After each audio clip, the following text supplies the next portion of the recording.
เอ้ยโยสวัสดีครับอยู่กับผมเชเล็กวันนี้จะพามาดูวิธีการลง Nightmare Temple ซีซั่นที่2ซึ่งเพิ่งเข้ามาใหม่ในวันที่18นี้เลยซึ่งแต่ละไอเทมที่นำเข้ามาเนี่ยในเกมของซีซั่น2เนี่ยบอกเลยว่าเป็นฝันร้ายของสายเวทมากๆนะครับเพราะว่าที่ชุดสีทองเองเนี่ยมี MDEF สูงสุดถึง85ต่ำสุดนี้ก็60เลยซึ่งเยอะมากๆในส่วนของผ้าคลุมเองก็ได้70กับ90เลยนะโคตรเยอะวิสัชที่เคยฆ่าเยอะๆหลังจากนี้อาจจะฆ่ายากขึ้นก็ได้โอเคสิ่งแรกนะครับแนะนำให้ทุกคนเปิดมาที่เมดัลก่อนที่จะไปลงดันนะครับแล้วก็แนะนำว่าให้รีพวกเมดัลของเราเนี่ยให้แบ่งมาอัพเป็น M Damage Reduction นะครับในดันเจียนเนี่ยบอสหลายๆตัวจะตีเป็น M Damage อย่างที่ผมลงไปก่อนหน้านี้นะครับผมก็อัพแบบนี้เลยแต่ว่าผมเพิ่งจะมาอ่านรายละเอียดของดันเจียนเพิ่มนะครับมันก็มีบางดันเองที่เป็น P Damage ด้วยเหมือนกันแต่ก็อาจจะอัพติดP Damage หรือว่า M Damage ตามอาชีพที่ทุกคนเล่นไว้นะครับ1อันแล้วก็โถมไปที่ M Reduction แล้วก็ P Damage Reduction ไว้หน่อยหนึ่งก็ได้ประมาณนี้ถ้าเราไปกับอาชีพบาทเนี่ยเราก็จะได้รับบัฟตรงนี้อยู่แล้วนะครับมันก็จะเพิ่ม P Damage Reduction ให้เรานิดนึงซึ่งช่วยเราเอาตัวรอดได้มากขึ้นนะครับในดันเจียนด่านที่1เนี่ยการที่แนะนำนะครับก็จะเป็นการ์ด Scorpion สามารถใส่ได้3ใบเลยนะถ้าเป็นอาชีพที่ถืออาวุธ2มือบอสเนี่ยจะตีเป็น Neutral P Damage หลายๆสกิลเลยนะสะบัดลิ้นอย่างบ้าคลั่งกระโดดขึ้นลง Neutral P Damage Neutral P Damage หรือว่าจะใส่ Orc Baby ไว้ก็ได้นะครับเนี่ยอันนี้ก็ตีเป็น Neutral AOE Mix Damage นะครับจะใส่ Orc Baby ก็ได้นะแต่ว่าเราจะไม่เล่นเมคานิกสักเท่าไหร่นะครับสำหรับดันนี้เราจะลากไปตีที่ขอบแมปเดี๋ยวลองดูในคลิปจริงๆด่านหนึ่งก็ไม่มีอะไรมากนะครับแค่ลากไปที่มุมแล้วก็ตีไปเรื่อยๆแค่นั้นเองโอเคมาอยู่กันในดันนะครับตอนเริ่มมาก็ให้คนที่ไม่ได้สกิดบอสเนี่ยไปรออยู่ที่มุมขวาบนของแมปเลยก็ได้อย่างตรงนี้ผมรับบทหน้าที่ในการที่จะตีบอสก่อนก็เลยมาตีก่อนนะครับแล้วก็ค่อยๆลากบอสไปที่มุมขวาบนตรงนี้แล้วก็รอจนบอสเดินเข้ามาหาเรานะครับไม่ต้องออกไปก็ได้แค่นี้ก็สามารถหลีกเลี่ยงเมคานิกต่างๆในดันเจียนได้ค่อนข้างเยอะแล้วบอสมันเป็นธาตุพอยซันซึ่งไม่แพ้ธาตุอะไรเลยผมก็เลยใช้เจ้าหมึกที่ทำให้บัฟสกิลลมผมขึ้นแล้วก็ลูกธนูลมนะครับทำให้ได้รับดาเมจเพิ่มเติมตรงจุดนี้ก็อย่างที่เห็นนะครับดาเมจก็ไม่ได้แย่เลยไหลไวมากๆตีแป๊บเดียวเองนะครับโดนตีก็ไม่ได้แรงขนาดนั้นนะครับสังเกตเลือดว่าเลือดแทบจะไม่ลดเลยเห็นไหมจบแล้วด่านที่1ง่ายไหมสำหรับด่านที่2นะครับธาตุน้ำขนาดใหญ่แล้วก็เผ่าฟิชการ์ดที่แนะนำก็จะเป็นการ์ดวัวกับการ์ดฟอร่านะครับซึ่งจะตีพวกปลาส่วนการ์ดป้องกันที่แนะนำก็จะเป็นการ์ดใส่ผ้าคลุมนะครับที่เป็นป้องกันน้ำหลังจากที่ผมเปลี่ยนเมดัลเนี่ยมาใส่เอ็มดาเมจมากขึ้นเนี่ยก็ทำให้อาชีพทนายเองเนี่ยสามารถรอดจากสกิลวงได้นะครับเดี๋ยวทุกคนลองดูได้ในคลิปนะเป็นสกิลที่ทำให้ผมตายหลายรอบกับไออิงสเปเตอร์เนี่ยเลือกผู้เล่น4คนแล้วก็จะมีวงแดงๆขึ้นสกิลส่วนใหญ่นะครับแทบจะเป็น M Damage หมดเลยนะ Water AOE M Damage Water M Damage แล้วก็ทางบอสเนี่ยจะมีการลดป้องกันธาตุของเราลงด้วยนะครับตรงนี้ไม่บอกว่ากี่เปอร์นะ Water AOE Damage อันนี้ก็จะเป็นสกิลน่าจะเป็นสกิลของบอสนะครับที่ตีทั่วไปซึ่งน่าจะหลบง่ายอยู่แล้วทำ Damage เป็น Neutral AOE M Damage อีกแล้วนี่นะครับเป็นเหตุผลว่าทำไมเราถึงควรอัพM Reduction ขึ้นมาเพื่อที่จะป้องกันนะครับซึ่งเคยทำคลิปแนะนำไปแล้วในส่วนของซีซั่น1ไม่รู้ว่ามีใครได้ดูบ้างหรือเปล่าแล้วก็นี่จะทำ Damage เป็น AOE M Damage อีกแล้วนะครับตรงสกิลนี้โอเคเข้ามาอยู่กันในดันเรียบร้อยเปลี่ยนการ์ดให้เรียบร้อยนะครับแล้วก็อันนี้ผมเช็คการ์ดแต่ว่าในการ์ดอาวุธเนี่ยลืมเปลี่ยนเป็นการ์ดวัวกับการ์ดฟอร่าซึ่งแนะนำไปเองแท้ๆนะครับเนื่องด้วยบาทเนี่ยออโต้นะครับก็เลยต้องเดินตามทำให้มีหลายจังหวะที่ลูกบอลน้ำเนี่ยมันทับบนตัวผม2ลูกทำให้ตายแบบนี้นะครับแต่ว่าถ้าลูกเดียวเนี่ยผมยังไม่ตายนะสามารถยืนได้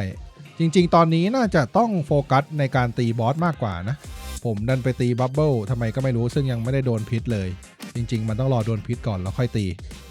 แต่ก็ไม่เป็นไรเนี่ยครับค่อนข้างรอดชีวิตได้ดีเลยนะ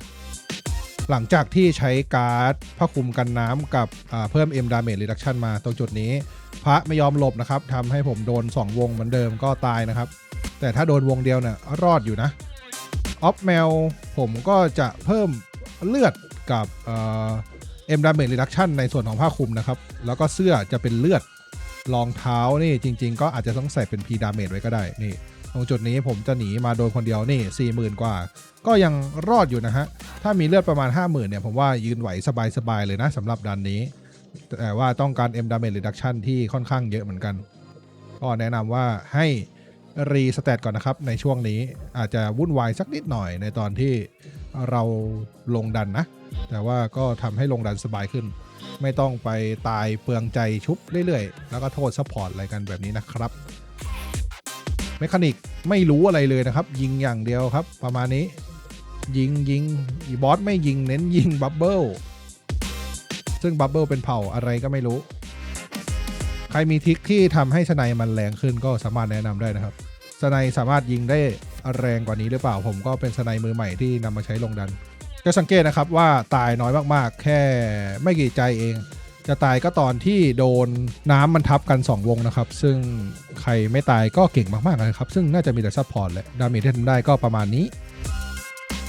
ด่านที่3เดรกด่านนี้ง่ายมากๆนะครับแทบจะไม่มีอะไรเลยในปัจจุบันที่โหมดฮาร์ดมอนเตอร์นะครับก็จะเป็นขนาดกลางก็สามารถใช้การ์ดเหมืองที่ทุกคนน่าจะฟาร์มกันมาได้สักพักหนึ่งแล้วก็สามารถใช้ได้นะครับแต่ว่าในคลิปเองเนี่ยผมจะไม่ได้เล่นเมคานิกเลยนะผมจะตีบอสอย่างเดียวเลยครับแล้วก็ในส่วนของผ้าคลุมเนี่ยจะใส่เป็นป้องกันอันเดดไว้ซึ่งก็ช่วยให้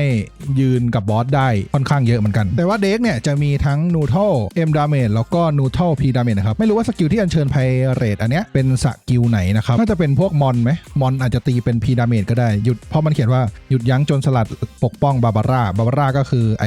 เด็กเวนที่เกิดอยู่ในแมปนั่นเองซึ่งไม่เคยได้รับการปกป้องเลยนะครับหวดบอสอย่างเดียวอัญเชิญวอเตอร์บอลวอเตอร์เอ็มดาเมจอีกแล้วนะครับก็ถ้าตายจากสกิลวอเตอร์บอลมากกว่าก็สามารถใช้การ์ดปลาหมึกในส่วนของผ้าคลุมได้นะครับพอจะได้ป้องกันธาตุน้ำเยอะขึ้นเมื่อบาบาร่าตายเด็กจะเข้าสู่สถานะเบอร์เซิร์กทำดาเมจสูงมากก็ยังไม่ค่อยรู้สึกมากนะครับในโหมดฮาร์ดตอนที่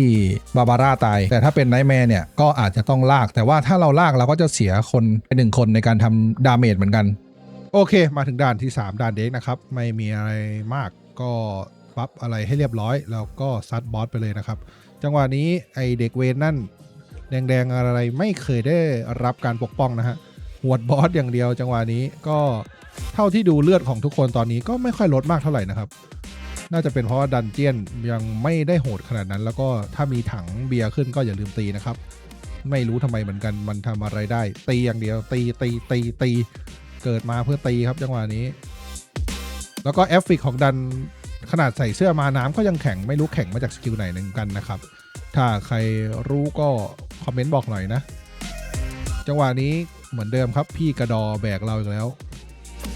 ผมก็ทำดาเมจได้นิดๆหน่อยๆแต่ว่าลืมลบบัฟไม่รู้เกี่ยวหรือเปล่าอันนี้ก็ลบไปเรียบร้อยนี่ครับหลังจากที่ใส่การ์ดกันอันเดสเมื่อกี้ก็สามารถยืนสกิลน้ำของบอสได้ดีขึ้นอยู่นะรอบนี้ถ้าจำไม่ผิดน่าจะใส่การ์ดกันอันเดสนะครับไม่ได้ใส่การ์ดน้ำแต่ว่า1 2 3เนี่ย3ด่านนี้ยังไม่ค่อยเป็นปัญหาสำหรับปาร์ตี้ของผมสักเท่าไหร่จะมีที่ด่านที่4ที่เป็นสตูปเนี่ยจะต้องเปลี่ยนตัวแล้วมีพาราเข้ามาช่วยแล้วผมไปวิ่งเติมหินแทนตอนนี้ก็จะประมาณนี้นะครับตีไปเรื่อยๆเลือดทุกคนในปาร์ตี้ก็ไม่ได้ลดเยอะขนาดนั้นนะครับสังเกตว่าบอสมาตีผมแต่ว่าผมก็ยังไม่ตายนะหลังจากที่เพิ่ม M Damage Reduction มาก็ประมาณนี้นะครับไม่ได้ถือโล่ด้วยนะเนี่ยด่านที่4นะครับ Ancient Stoop ด่านนี้ก็เป็นอีกหนึ่งด่านที่ถ้าคนในทีมไม่ได้คุยกันหรือว่าเล่นไม่เป็นเลยเนี่ยด่านนี้จะค่อนข้างมีปัญหามากนะครับเหมือนเดิมนะครับด่านนี้บอสจะค่อนข้างทำดาเมจเป็น Water M Damage แล้วก็มี Water P Damage ด้วยแต่ว่ามันไล่สกิลรอบๆตัวซึ่งสกิลนี้เราก็น่าจะหลบง่ายอยู่นะครับก็เป็น P Damage แต่ก็ยังเป็น Water อยู่ซึ่งการ์ดผ้าคลุมกันน้ำเนี่ยสามารถใช้คุ้มมากๆนะครับส่วนคริสตัลที่เกิดในแมปที่เราต้องโฟกัสจริงๆมีแค่3อันนะครับแต่หลักเลยนะตั้งแต่ต้นๆเนี่ยจะมีที่ต้องโฟกัสก็คือสีแดงกับสีเหลืองสีแดงก็ถ้าเลือดของคริสตัลสีแดงหมดนะครับตรงนี้เราจะตีบอสไม่เข้าเหมือนกันกับทั้งฝั่งของสีเหลืองนะครับถ้าคริสตัลสีเหลืองหมดเนี่ยเราก็ตีบอสไม่เข้าเหมือนกันแต่ว่ามันจะเป็นทางฝั่งของป้องกันมากกว่านะครับสีเหลืองส่วนสีแดงเนี่ยที่เราตีไม่เข้าเพราะว่ามันน่าจะลด PX Tag ของเราน่าจะเป็น0เลยมั้งครับก็เลยทำให้ตีไม่เข้าเหมือนกันนะซึ่ง2อันนี้ต้องเลี้ยงไว้ตลอดแต่ว่าสีฟ้าเนี่ยไม่ต้องโฟกัสขนาดนั้นก็ได้เพราะมันลด casting แล้วก็พวกลด move speed อะไรพวกนี้นะครับอีกอันนึงที่ต้องโฟกัสในช่วงหลังซึ่งถ้าเรามีดาเมจมากพอเนี่ยแทบจะไม่ต้องเติมเลยนะครับนั่นก็คือสีเขียวก็จะทำให้บอสเนี่ยรีเจนเลือดโอเคมาอยู่กันในดันที่4นะครับดันสตูปก็เปลี่ยนการ์ดอะไรเรียบร้อย แล้วก็โชคดีนะครับที่ผมมีบัฟพ่อค้าด้วยแต่ว่าเอาจริงดันนี้แทบจะไม่ได้ตีเลยนะครับเอาพารามาช่วยตีแทนแล้วผมไปวิ่งเก็บคริสตัลให้แทนนะครับเพราะว่าพาราเนี่ยดาเมจแรงมากแรงกว่าสไนซะอีกไม่รู้ทำไมเหมือนกันนะครับหรือว่าผมยังบิวสไนไม่เป็นก็ไม่รู้ใครที่รู้ทริคในการเล่นสไนลงดันเนี่ยก็คอมเมนต์ไว้หน่อยนะครับนี่อย่างรอบนี้ครับโคตรสวยคิตตันสีแดงที่เป็นบัฟจากมอนเนี่ยไม่เกิดนะครับเกิดมาก็มองไม่ค่อยจะเห็นนะครับนี่ก็เก็บเรียบร้อยแล้วก็วิ่งไปเติมนะครับพยายามเติมให้เลือดเนี่ยมันอยู่มากกว่า 70-80% ตลอดเวลานะเพราะว่าถ้ามีโอกาสก็จะได้ไปช่วยทำดาเมจได้บ้างนะครับแต่ว่าในตอนนี้แทบจะไม่ได้ช่วยเลยเก็บอย่างเดียวเติมทีนึงก็ได้ประมาณ20%นะครับแต่ว่ามันลดค่อนข้างช้าอยู่ก็จะแบ่งกันไป2คนนะครับวิสาจจะไปเติมสีเหลืองผมจะเติมสีแดงก็พยายามวิ่งเติมสีแดงอยู่ตลอดนะครับจะกระดกลิ้นทำไมวะนี่เลือดเติมทีนึงก็ได้เยอะอยู่นะถ้าผมสามารถคอนโทรลบาดได้อีกตัวหนึ่งหรือว่าพระได้เนี่ยก็น่าจะทำให้เลือดสีแดงเนี่ยอยู่สูงกว่านี้ก็ได้อันนี้ก็หินจะเกิดทั้งหมด4ก้อนแล้วอันนี้ก็หาสีแดงไม่เจอโชคดีนะครับสีแดงมาอยู่ด้านขวาบน3อันเลยก็ทำให้เติมเลือดสีแดงเนี่ยเข้าไปได้อีกเยอะเหมือนกันจากประมาณ20%เนี่ยเติมมาได้เกือบเต็มหลอดเลยนะฮะแต่ว่าแนะนำตอนที่เก็บคริสตัลเนี่ยให้กดปิดตีออโต้นะเพราะว่าถ้าเราเปิดตีออโต้ไว้เนี่ยถ้ามีมอนมาอยู่ใกล้ๆเราอ่ะเราจะหยุดตีไม่ใช่สิจะหยุดเก็บแล้วก็ไปตีได้ทำให้เสียจังหวะในการเก็บคริสตัลนะครับก็อาจจะทำให้ไม่ผ่านในรอบนั้นๆได้เลยนี่ครับเน้นเก็บสีแดงเลือดสีแดงลดไวมากเก็บสีเขียวด้วยเติมนิดนึงนะครับเพราะไม่งั้นเลือดมันจะรีเจนนะบอสแทบจะไม่ได้ตีเลยครับอันนี้ก็โดนระเบิดกับเลือดที่ครึ่งหลอดทำอะไรไม่ได้นะอันนี้ก็ไปบังคับอีกจอหนึ่งสไลด์บาดมาชุบพยายามที่จะหาสีแดงนะครับแต่ว่าลืมกดหยุดตีจังหวะนี้ลุ้นจัดเลือดสีแดงหมดตีไม่เข้าดีนะครับเก็บทันน่าจะทนได้อีก2สกิลสำหรับคิตตันสีแดงผมก็มาเติมสีเขียวด้วยสีแดงด้วยสลับกันไปนะครับประมาณนี้เลือดก็เหลือ 8% แล้วดูนะครับสีแดงจะหมดเฮียเก็บก็เก็บไม่ได้เก็บได้ปึ้งเติมสีเขียวสีแดงสีเขียวสีแดงวนอยู่อย่างนี้นะครับก็เลือดเหลือ5%อันนี้น่าจะเป็นสีเหลืองข้างบนหมดนะครับผมก็พยายามเติมสีแดงไปเรื่อยๆก็สุดท้ายก็ผ่านได้นะครับเอาเหนื่อยเลยครับในดิสเนี่ยตะโกนเลยสีแดงสีเหลืองสีเขียวแดงเหลืองเขียวแดงเหลืองเขียวอยู่แบบนี้นะฮะด่านสุดท้ายก็เป็นด่านหนึ่งที่ยากเหมือนกันนะครับบอสก็จะเป็นขนาดใหญ่เดมอนก็สามารถใช้การ์ดสตูปหรือว่าการ์ดวัวได้นะครับบอสนะครับจะมีสกิลที่เป็นเลเซอร์ซึ่งทำดาเมจเป็นนูทรัลดาเมจนะครับซึ่งซัพพอร์ตถ้าวิ่งไม่ทันจริงๆก็อาจจะใส่การ์ดอย่างออกเบบี้ซึ่งน่าจะช่วยให้ยืนได้ดีขึ้นอีกสักฮิตหรือ2ฮิตนะครับซึ่งตัวละครที่ผมเล่นที่เป็นซัพพอร์ตเนี่ยก็ใส่ออกเบบี้2ใบก็ยืนได้ดีขึ้นนะครับตอนที่ลงดันเดี๋ยวทุกคนลองดูแล้วกันนะเต่าที่เกิดขึ้นมาเองนะครับก็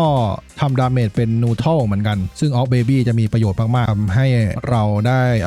ยืนตีได้ดีขึ้นส่วนตัวบอสเองเนี่ยดาเมจไม่ได้แรงมากขนาดนั้นนะครับที่หนักจริงๆก็จะมีแค่2สกิลก็คือเสา3สิมีเสา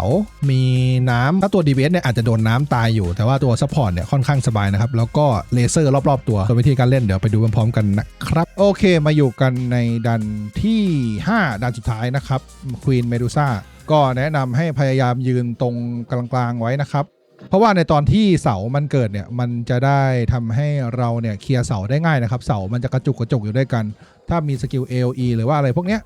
ก็จะช่วยฮิตให้เราเคลียร์ง่ายขึ้นแต่ว่าขึ้นน้ำอันนี้ผมยืนไม่ไหวนะผมต้องหลบส่วนวงแดงๆแบบนี้ก็คือเสากำลังจะเกิดนะครับให้เรายืนใกล้กันอย่างที่บอกไว้เมื่อกี้นี่มายืนใกล้กันแล้วก็จะช่วยกันเคลียร์เสาได้ดีขึ้นนะครับส่วนถามว่าทำไมวิถึงใช้สกิลเมเทโอนะครับวิศาสตร์สกิลที่เป็นธาตุไอจูปิเทลทันเดอร์หรืออะไรของธาตุลมเนี่ยไม่มีดาเมจเลยนะครับกาวิตี้เองก็ไม่มีดาเมจนะครับในดันเจียนไม่รู้ว่าปรับอะไรมานะครับสำหรับวิหวังว่าเขาจะบัฟสกิลที่เป็นธาตุดินกับธาตุลมเพิ่มขึ้นครับตอนนี้วิสาดเนี่ยเล่นได้จริงๆแค่2ธาตุเองก็คือเมเทโอกับสตอร์มกัสซึ่งไม่เกี่ยวอะไรกับการลงดันเจียนจริงๆจะว่าไม่เกี่ยวก็ไม่ได้เพราะว่าตอนนี้ดันเจียนมีธาตุน้ำเพิ่มขึ้นมานะครับแต่ว่าสกิลธาตุลมเนี่ยห่วยแตกมากๆ จะบอกให้ไปเล่นเศษก็ไม่ใช่ทุกคนนะครับที่มีเวลาว่างในการเปลี่ยนอาชีพตลอดเวลาแบบนั้นถึงแม้ว่ามันจะไม่มีคูลดาวน์อะไรก็เถอะช่วยปรับให้มันบาลานซ์หน่อยนะครับเดฟไม่รู้จะได้ดูไหมก็เหมือนเดิมครับเสาให้มันเกิดอยู่ใกล้ๆแต่อันนี้ผมชนเสาชนเลเซอร์ไม่ได้เลยผมก็เลยเดินเอาตัวไปหลบก่อนนะครับแล้วก็ให้เลเซอร์มันออกก่อนเสียงแววแบบเมื่อกี้เลเซอร์ออกปุ๊บก็รอจนเลเซอร์หมดนะครับแล้วค่อยเข้าไปตีเสา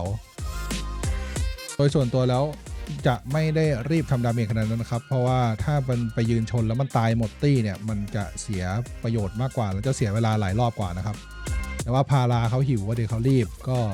ไม่เป็นไรครับเขาตัวแบกเราบ่นเขาไม่ได้นะครับจังหวะนี้ก็กลับเข้ามาเคลียร์เสาครับช่วยเพื่อนตี